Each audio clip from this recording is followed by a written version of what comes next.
Hello, happy Wednesday. We're going to finish going over the French and Indian War. Remember, just a couple highlights of yesterday.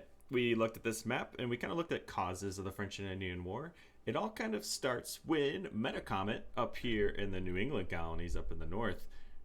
Colonists here in like Massachusetts, Rhode Island, Connecticut, future Maine are all moving west into Metacomet's land, and he gets upset, kind of starts a war. That doesn't necessarily start the French and Indian War, but it adds some tension between natives and the English. Also, what ultimately the war's between is, remember, France and England, because here, as you could see, is our Ohio River Valley, and England wanted it, and so did the French. Both said they owned it, but French technically did, so a whole war is going to break out for it, as you saw. And here's just where we stopped yesterday. Remember, we saw those tensions. The main reason the English and the French want to control that Ohio River Valley is all the animals who live there. You can hunt and get their fur, and it sells for a ton back in Europe to make like coats and hats and jackets. Also, remember the French kind of challenged the English by building some forts. They're like, come at me, bro. And then young George Washington's going to lead an army. He's just a colonel at that time. And they're going to build Fort Necessity, and there's going to be a devastating defeat for George Washington. And actually, there was a song in Hamilton in which he talked just about that. Let me play the first snippets for you. I was younger than you are now when I was given my first command. I led my men straight into a massacre. I witnessed their deaths firsthand. I made every mistake and felt the shame rise in me. And even now I lie awake, knowing history has its eyes on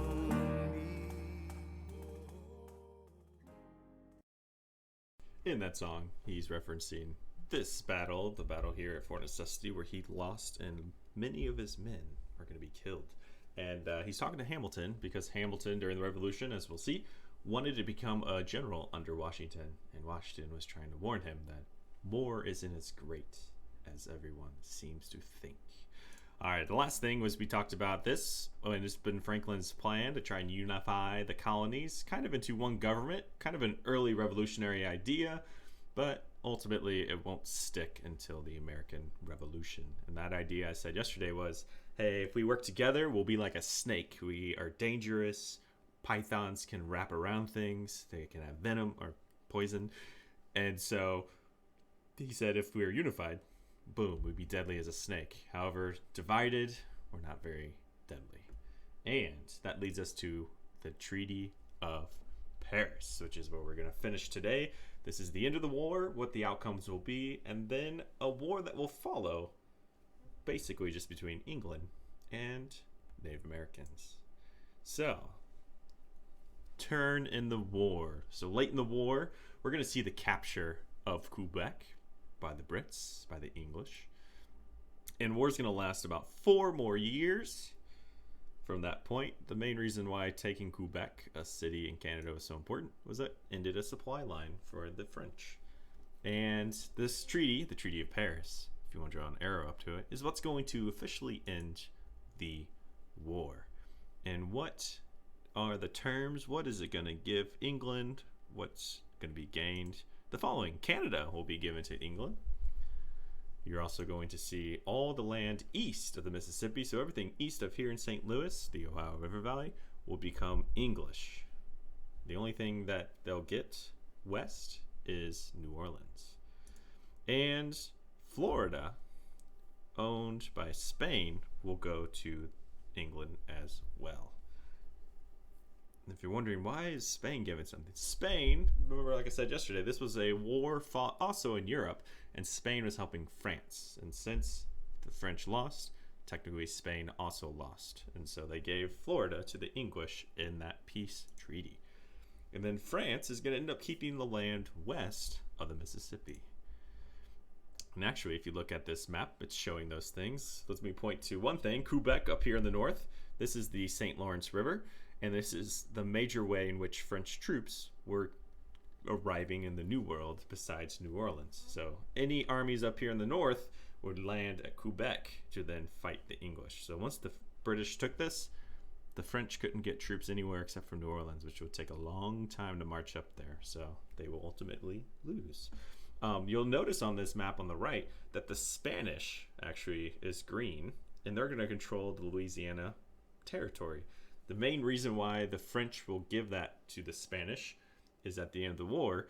Technically, before the war ended, they were kind of cheeky and they gave it to the Spanish because the Spanish didn't lose as bad as the French.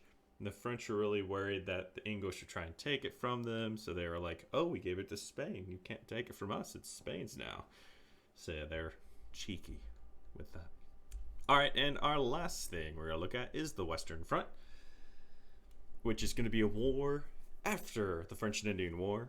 Basically, the French and Indian War ends. Remember, France and England are the two main countries fighting each other. Native Americans took part and were fighting against other Native Americans. There were some on each side, actually. So this Western Front is going to be the continuation of the war because the Native Americans are still fighting for their lives. They're fighting for their beliefs in their homeland. So for them, the war didn't end. So they kept fighting, even though the French would no longer be in the fight. And part of the problem we're going to start seeing here is now even more colonial settlers are going to start moving into that Ohio River Valley. So what they were just fighting over, they're going to start seeing English settlers and colonial people moving west as soon as the war is over. And Native Americans, well, they didn't go anywhere. They still live there, and that's their home. And they're being pushed off their land, which, of course, is going to lead to more conflicts. And here's the breakdown of one of those biggest conflicts. Chief Pontiac is going to be one of the biggest and most outspoken chiefs against this westward movement of settlers, mostly because they're pushing natives off of their land. So what is he going to do? Pontiac's going to attack British forts in response. He's going to try and intimidate the British to stop moving west. And 1 month later, he will have captured or destroyed 7 different forts. So after 1 month into this little war, he's going to capture, take over, or destroy, like burn down, 7 different forts. And one of the most famous ones he's going to attack is the Fort Detroit, which today is the city of Detroit. And actually the fort battle here is going to last for months. It's going to be months long. It's not going to be a short, quick battle. And to end the conflict between Pontiac and settlers and colonists, King George III is going to make a proclamation, and he's going to proclaim that no settlers can move west of the proclamation line of 1763. So no settlers can move west of this line, which I'll show you on the map on the next page. And just as I said, it's going to ban settlement west of the Appalachian Mountains. Settlers must leave the Ohio River Valley. They must go back east. Now, if you're wondering, how do the settlers know where the line is? Well, if you've ever been to the East Coast, the Appalachian Mountains are pretty massive. So basically the king said no one can live west of those mountains. So you're going to see settlers kind of testing that, seeing how far they could move west. I mean, technically, if you're in the mountains, you're on the line, right? So you have people doing that. You have others who are outright ignoring it and still moving west against the king's orders. Pause here if you're still writing this. I'm going to go to the last slide. All right, and here's a map and a painting of King George III. And this map's showing you that proclamation line. So there are 13 colonies here, which is our original borders, if you will. The king is going to reserve this land, which they just conquered in war, for Native Americans. And this red line basically follows the Appalachian Mountains. As you get further south, like into Georgia, there's not really any mountains left. It's just more hills out west. So you're going to see settlers and English colonists are going to be very upset with this because we just fought an entire war to get all this land because of the tension of wanting to go hunt on this land and the fur trade, and now you're telling us we can't move west. So people we know and love fought in battles and now we can't move west. Like, come on. So that is going to be starting the tension between England and the 13 colonies.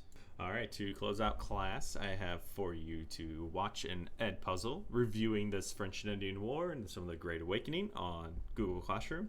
Also, if you didn't see it already, there is a answer for the journal question from yesterday that you can write down as you transition to that Ed puzzle. Have a good rest of your day, and I'm going to close you out with that great song from Hamilton by George Washington.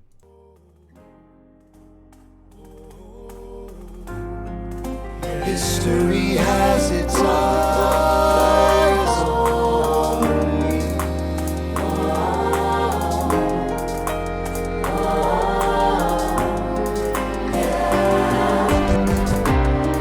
Let me tell you what I wish I'd known when I was young and dreamed of glory. You have no control. Who lives, who dies, who tells your story? I know that we can win. I know that greatness lies in you. But remember, from here on in, history has its eyes.